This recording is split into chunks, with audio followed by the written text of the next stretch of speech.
नमस्कार, स्वागत है आपका हमारे कार्यक्रम खास खबर में। मैं हूं आपके साथ दीपिका ओझा।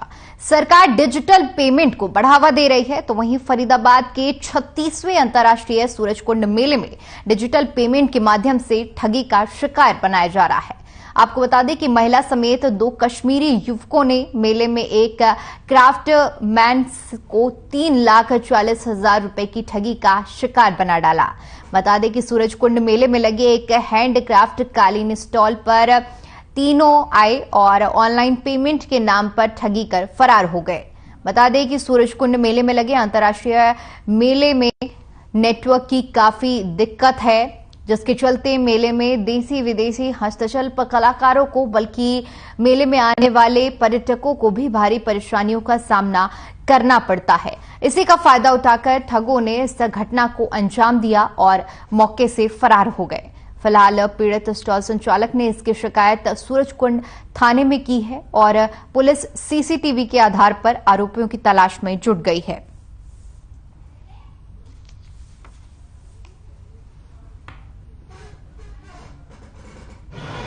सर अपना नंबर दे दीजिए, मैं ये कल का वाकया है।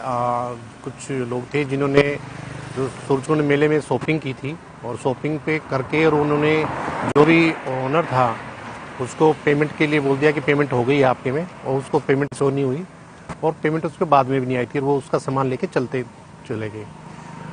ओनर की शिकायत पे थाना सूरजकुंड में मुकदमा दर्ज कर लिया है। आरोपियों की सीसीटीवी फुटेज आगे हैं, सीसीटीवी फुटेज के द्वारा पहचान की जा रही है और पार्किंग के जिस गाड़ी से गए हैं उसके माध्यम से उनकी पहचान की जा रही है। आरोपियों को जल्द अरेस्ट किया जाएगा। करीब 3,40,000 के आसपास की शॉपिंग की है। ये ऐसा एक्चुअली वो बंदा आया 2:20 पे, ठीक है। एक्चुअली में वो आया, कारपेट देखा, 5, 6, 7 कालीन पसंद किए, वो बोला फोल्ड कर दो। अकाउंट नंबर डिटेल मांगा, पासबुक का उसको फोटो दी है। वो दूसरा बंदा था हमारा, वो डील किया, वो उसने पैसा अकाउंट में बोला ट्रांसफर हो गया, सक्सेसफुल दिखा दिया उसने।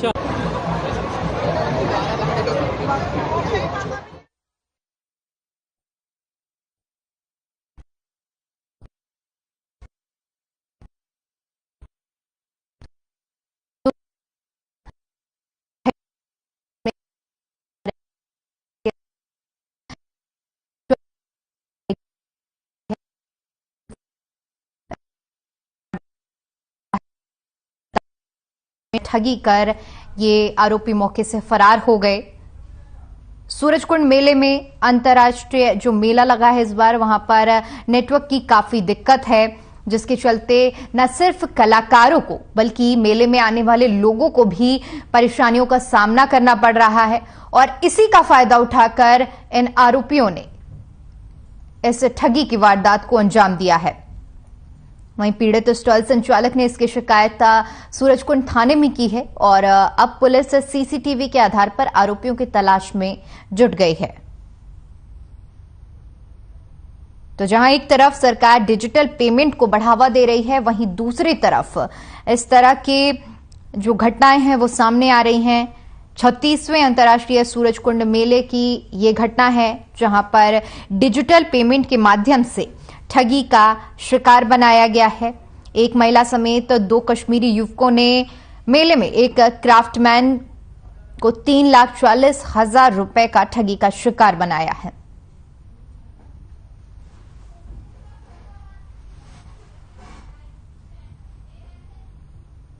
वहीं इसी खबर पर ज्यादा जानकारी के साथ फरीदाबाद से हमारे ब्यूरो हेड संजय गुप्ता जुड़ गए हैं। जी संजय, 3,40,000 रुपए की ठगी का इस ठगी को अंजाम दिया गया है और क्या कुछ अपडेट है, किस तरह से इस पूरी घटना को अंजाम दिया गया है?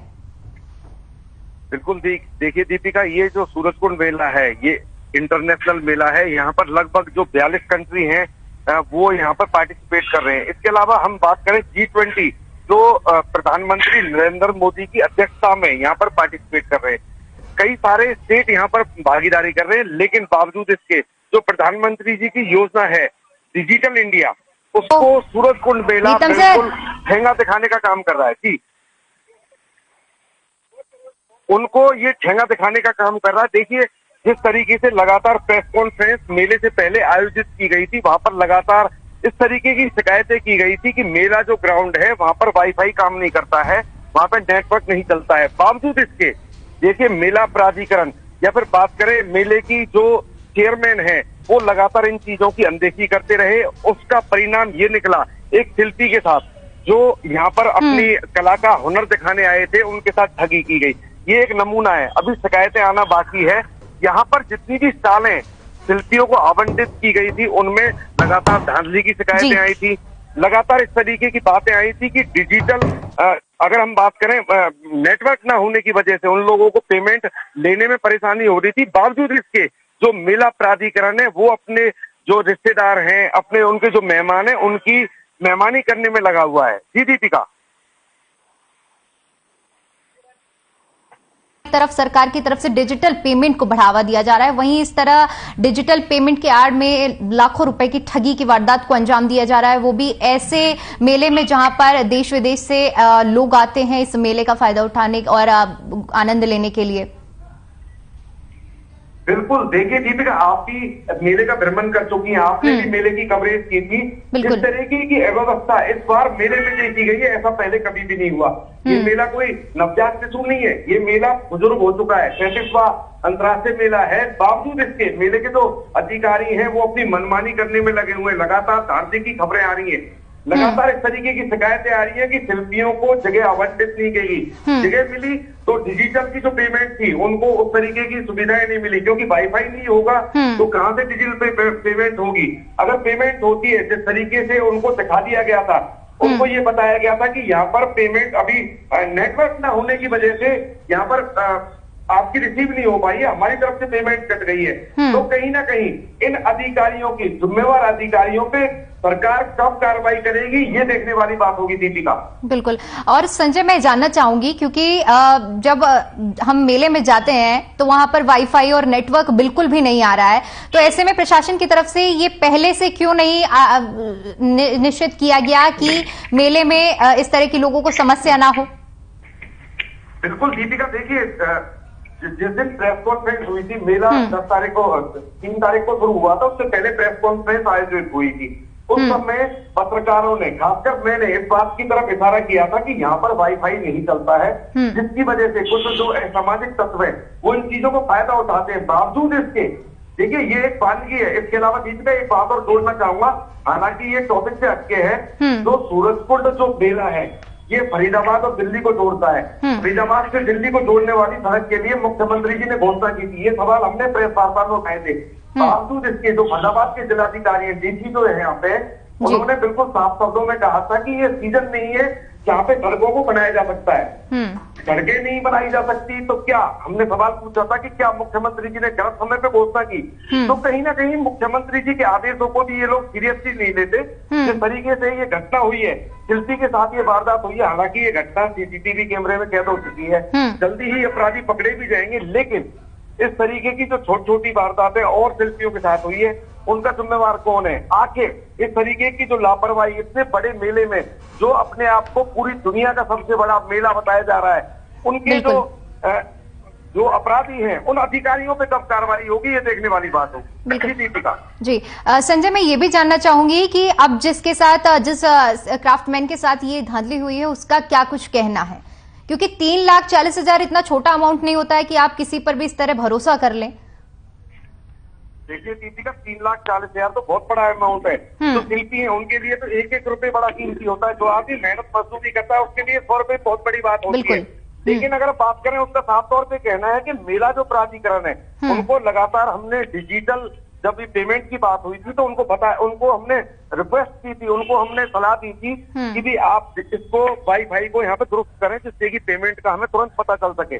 बावजूद इसके जो मेले के अधिकारी हैं वो अपने वीआईपी जो गेस्ट है, अपने रिश्तेदार हैं, उनकी अगवानी करने में लगे हुए। बहुत जल्दी इसका और भी आगे खुलासा होगा। देखिए अभी आरटीआई से बहुत सारे लोग हैं, क्योंकि मेले में जिस तरीके की अव्यवस्था फैली हुई है, बहुत बड़ा मेला है।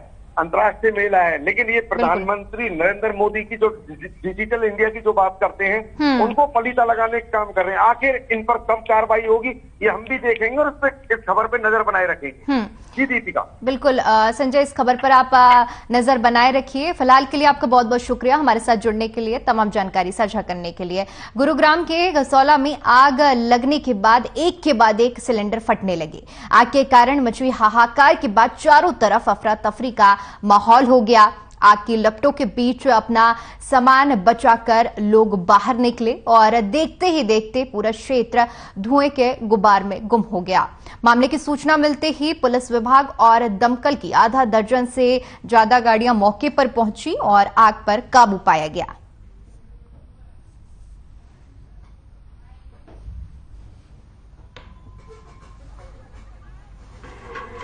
11:31 में PFT से मैसेज मिला कि गांव गसौला में झुग्गियों में आग लगी। जैसे ही हमारी सूचना मिलते ही फायर स्टेशन सेक्टर 37 से 3 फायर टेंडर निकाले गए और विद स्टाफ सभी यहाँ पे आग लगाने के लिए। ये करीब 50 मिनट के अंतराल से 1 घंटा के हो गया कि सूचना मिली थी कि गांव गसौला में झुग्गियों में आग लगी है। तो तुरंत फायर ब्रिगेड को इन्फॉर्म करके मैं खुद मौके पे पहुंचा। तो यहाँ पे मुआयना किया कि भयंकर आग लगी हुई थी। तो फायर ब्रिगेड की टीमें और पुलिस भी सुचारू रूप से यहाँ काम कर रही है और फायर को बुझाने में प्रयासरत है। 8-10 फायर ब्रिगेड की गाड़ियां मंगाई जा चुकी है जो लगातार अभी आग बुझाने का काम जारी है।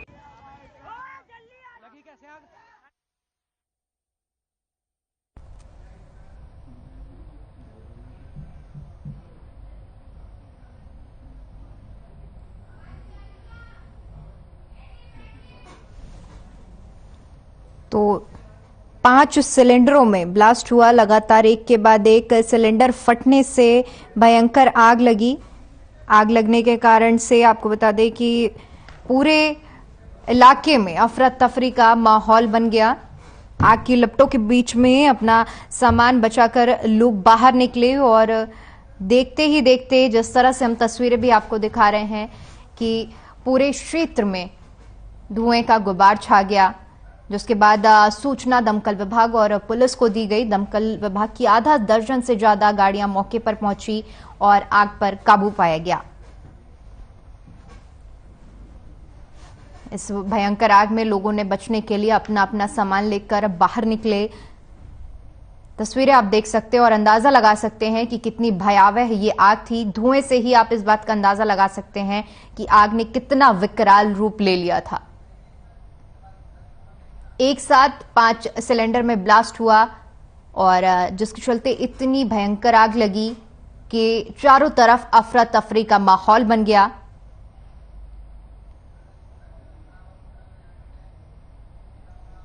गुरुग्राम के गसौला का ये पूरा मामला है, जहां पर एक के बाद एक सिलेंडर फटने के कारण आग ने हाहाकार मचा दी। चारों तरफ अफरा तफरी का माहौल बन गया। तस्वीरें आप देख सकते हैं कि किस तरह से लोग अपना अपना सामान लेकर बाहर निकल रहे हैं और अपनी जान बचाने की कोशिश कर रहे हैं। दमकल विभाग की टीम भी मौके पर पहुंचकर आग पर काबू पाने की हर संभव कोशिश की गई है। डरे सहमे लोगों ने अपना अपना सामान उठाकर सुरक्षित स्थान पर पहुंचे। हालांकि आग इतनी भयावह थी कि पूरे क्षेत्र में धुएं का गुबार देखने को मिला। वहीं इसी खबर पर हमारे साथ हमारे संवाददाता गुंजन जोशी जुड़ गए हैं। जी गुंजन, एक साथ 5 सिलेंडरों में आग लगी है, क्या कारण रहा कि इतनी भयावह आग लगी? देखिए दीपिका, बीते दिन गुरुग्राम के सेक्टर 49 घाटोला इलाके में ये आग लगी थी। हालांकि कारणों का अभी तक कुछ पता नहीं चल पाया है। प्रशासनिक अधिकारियों से जब कारणों के बारे में पूछा गया तो उनका यही कहना था कि आग की सही वजह अभी तक मालूम नहीं हुई है। हालांकि सिलेंडर ब्लास्ट जो हुए हैं वो काफी संख्या में हुए हैं। आग बहुत ज्यादा यहाँ फैली थी और इससे पहले का मैं जिक्र करूँ, पिछले महीने 9 जनवरी को भी गुरुग्राम के इसी घाटोला इलाके में आग लगी थी और उस आग में 100 से ज्यादा झुग्गियां जो है वो जलकर खाक हो गई थी। और अब 1 महीने बाद दोबारा गुरुग्राम के इसी इलाके में आग लगी है। हालांकि आग के सही कारणों का अभी तक कोई पता नहीं लग पाया है, लेकिन अभी जांच शुरू हो रही है। जी गुंजन, जैसे कि आपने जिक्र किया कि 1 महीने पहले भी इसी तरह की आग लगी है, तो क्या प्रशासन की तरफ से अब तक कोई कदम नहीं उठाए गए? 1 महीने पहले ही इस तरह आग लगी और 1 महीने बाद फिर इतनी भयावह आग लगी। देखिए, प्रशासन की तरफ से इस पर अभी तक कोई कदम उठाए नहीं गए हैं। गुरुग्राम का घाटोला का जो सेक्टर 49 का ये इलाका है, ये झुग्गियों का इलाका है और अमूमन हम देखते हैं कि झुग्गियां आपस में बहुत सटी हुई होती हैं और जब आग लगती है तो हवा की वजह से और सिलेंडर ब्लास्ट की वजह से ये आग पूरे एरिया में फैल जाती है। पिछले महीने का जैसे मैंने जिक्र किया, यहाँ आग लगी थी और अब दोबारा इस महीने यहाँ आग लगी है, लेकिन प्रशासन के अधिकारियों का कोई इस आग पर कुछ कहना नहीं है, कोई कार्यवाही हमें यहाँ देखने को नहीं मिलती। इतने बड़े एरिया में 100 से ज्यादा झुग्गियों में आग लग जाना कोई छोटी बात नहीं है और ऐसे भी प्रशासन के जो अधिकारी हैं वो इस तरह की ढिलाई दिखा रहे हैं, लापरवाही दिखा रहे हैं, तो ये बहुत बड़ी एक बात साबित होती है। बीते दिन जब यहाँ आग लगी थी और आज का इलाका जब हम यहाँ देखते हैं तो लोग यहाँ 24 घंटे भी नहीं हुए कि लोग यहाँ दोबारा से अपना घर बनाना शुरू कर रहे हैं। ना तो यहाँ पुलिस प्रशासन मौजूद है, ना ही प्रशासन के आला अधिकारी मौजूद हैं। लोग खुलेआम धड़ल्ले से इन झुग्गियों में अपने दोबारा से घर बना रहे हैं। आग का कोई फर्क किसी को नहीं पड़ता दिखाई दे रहा, लेकिन प्रशासन के अधिकारी शायद अपनी कान और आंखें बंद करे बैठे हैं। बिल्कुल। इसके अलावा गुंजन, मैं जानना चाहूंगी, ये जो इतनी भयावह आग लगी है, क्या इसमें किसी के हताहत होने की अब तक खबर सामने आई है? देखिए, इस आग में अभी तक किसी के हताहत होने की खबर सामने नहीं आई है। हालांकि आग काफी बड़े इलाके में लगी थी, लेकिन जान की खबर किसी के सामने नहीं आई। हालांकि लोगों को माल का नुकसान बहुत हुआ है, लोगों के घर जो है जल गए हैं, गृह से बिलखते लोग हमें यहाँ दिखाई दे रहे हैं, लेकिन प्रशासन के अधिकारी मौके पर मौजूद रहे। दमकल विभाग की दर्जनों गाड़ियां यहाँ मौके पर पहुंची, जिस वजह से यहाँ किसी के हताहत होने की खबर सामने नहीं आई है। जी बिल्कुल गुंजन, आप हमारे साथ बने रहिए। उधर पूर्व सीएम भूपेंद्र सिंह हुड्डा की तबियत बिगड़ने से उन्हें गुरुग्राम स्थित मेदांता अस्पताल में भर्ती कराया गया है। डॉक्टर नरेश त्रेहन की देखरेख में उनका इलाज जारी है। दोपहर 1:30 बजे भर्ती कराए गए थे। जानकारी के मुताबिक हुड्डा की पिछले कई दिनों से तबियत खराब थी। हुड्डा का रूटीन चेकअप जारी है। फिलहाल तबियत सामान्य बताई जा रही है। तो पूर्व सीएम की तबियत बिगड़ने से उन्हें गुरुग्राम स्थित मेदांता अस्पताल में भर्ती कराया गया है और इसी मामले पर हमारे साथ हमारी संवाददाता गुंजन जुड़ी हुई हैं। जी गुंजन, क्या कुछ अपडेट है? अब जो पूर्व सीएम को भर्ती कराया गया है, इस उनकी स्वास्थ्य को लेकर आपके पास और क्या जानकारी है?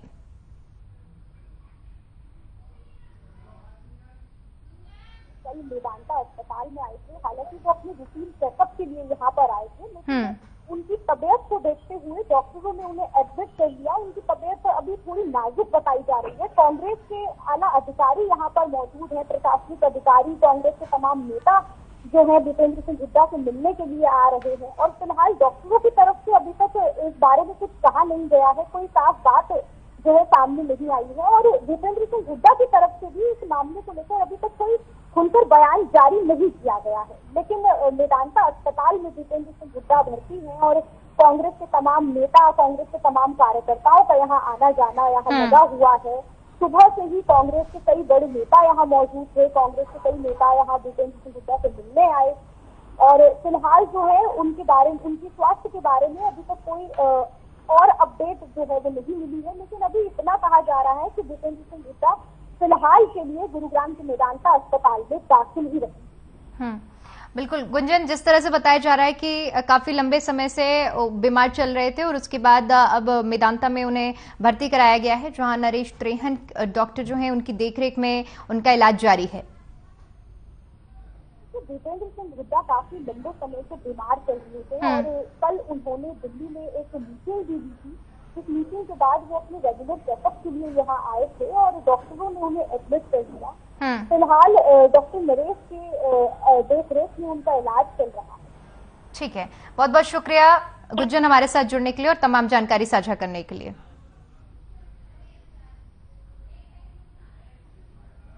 तो जिस तरह से पूर्व सीएम भूपेंद्र सिंह हुड्डा की तबियत बिगड़ने की वजह से उन्हें गुरुग्राम स्थित मेदांता अस्पताल में भर्ती कराया गया है।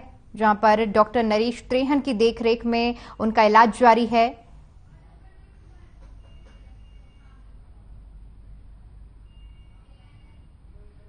चलिए बढ़ते हैं अगली खबर की ओर। आपको बता दें कि अवैध कब्जे पर प्रशासन का पीला पंजा चला है। कार्रवाई में 5 दुकान और 1 मकान को ढहाया गया है। बीडीपीओ बलराम गुप्ता और थाना प्रभारी सुखबीर जाखड़ पुलिस बल के साथ मौजूद रहे कार्रवाई के दौरान, जहां पर प्रशासन ने अवैध कब्जों को तोड़ा है। दुकानों को तोड़कर उनका मलबा भी मौके से उठा लिया गया है। तो अवैध कब्जे पर प्रशासन का पीला पंजा चला है, जहां पर कार्रवाई के दौरान 5 दुकानों और 1 मकान को जमींदोज किया गया है। कार्रवाई के दौरान बीडीपीओ बलराम गुप्ता और थाना प्रभारी सुखबीर जाखड़ पुलिस बल के साथ मौजूद रहे, जहां पर प्रशासन ने अवैध कब्जे को तोड़ दिया। कार्रवाई की हम तस्वीरें आपको दिखा रहे हैं, जहां पर प्रशासन का बुलडोजर इन दुकानों और 1 मकान पर चला है और इस दौरान सभी दुकानों को जमींदोज कर दिया गया और 1 मकान को भी ढहाया गया है। कार्रवाई के दौरान जो मलबा निकला था उसको भी मौके पर ही साफ कर दिया गया है। तो शाम का ये पूरा मामला है, जहां पर अवैध कब्जे को लेकर प्रशासन की बड़ी कार्रवाई देखने को मिली है। कार्रवाई के दौरान बीडीपीओ और थाना प्रभारी मौजूद रहे। 200 वर्ग ग्राम पंचायत का रकबा है और इसमें विनोद कुमार पुत्र माता रण सिंह जी ने 5 दुकानें और उनके पीछे मकान बना करके जायज कब्जा किया हुआ था, जिसका एसडीएम तो शाम की कोर्ट से फैसला हुआ है 11/2021 को, और उसी आदेश के तहत ये आज जो है वो कब्जा कार्रवाई की गई है। तो अवैध कब्जे पर प्रशासन का पीला पंजा चला, जहां पर अवैध कब्जों को लेकर प्रशासन ने कार्रवाई करते हुए 5 दुकानों और 1 मकान को ढहा दिया है। इस दौरान बीडीपीओ बलराम गुप्ता और थाना प्रभारी भारी पुलिस बल के साथ मौके पर मौजूद रहे। आप तस्वीरें देख सकते हैं कि किस तरह से 5 दुकानों और 1 मकान को जमींदोज किया गया है, क्योंकि अवैध तरह से इन मकानों और दुकानों को बनाया गया था, जिस पर लगातार नोटिस देने के बावजूद फिर ये कार्रवाई की गई है। आप तस्वीरें देख सकते हैं।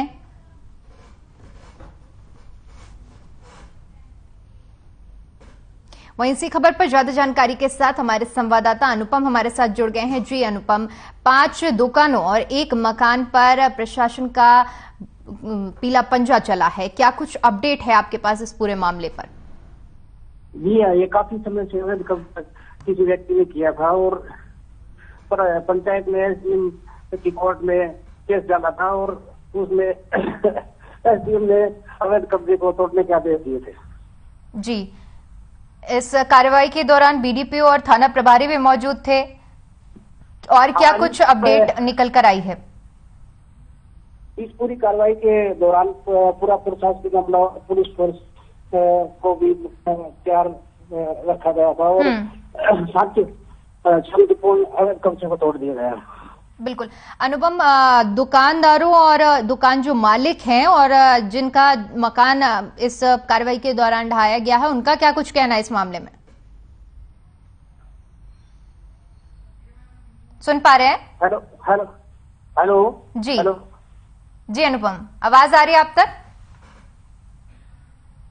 हेलो हेलो जी अनुपम, सुन पा रहे हैं आप? जी हाँ। तो जो दुकानदार हैं और मकान मालिक हैं, उनका क्या कुछ कहना है इस कार्रवाई को लेकर? एक ही व्यक्ति ने इस जगह पर कब्जा किया हुआ था, पुलिस प्रशासन को देखते हुए वो विरोध नहीं कर पाया। ठीक है, बहुत बहुत शुक्रिया अनुपम हमारे साथ जुड़ने के लिए और जानकारी साझा करने के लिए। तो चलिए फिलहाल आज के लिए इतना ही। देश और दुनिया की तमाम बड़ी खबरों के लिए बने रहिए हमारे साथ। नमस्कार।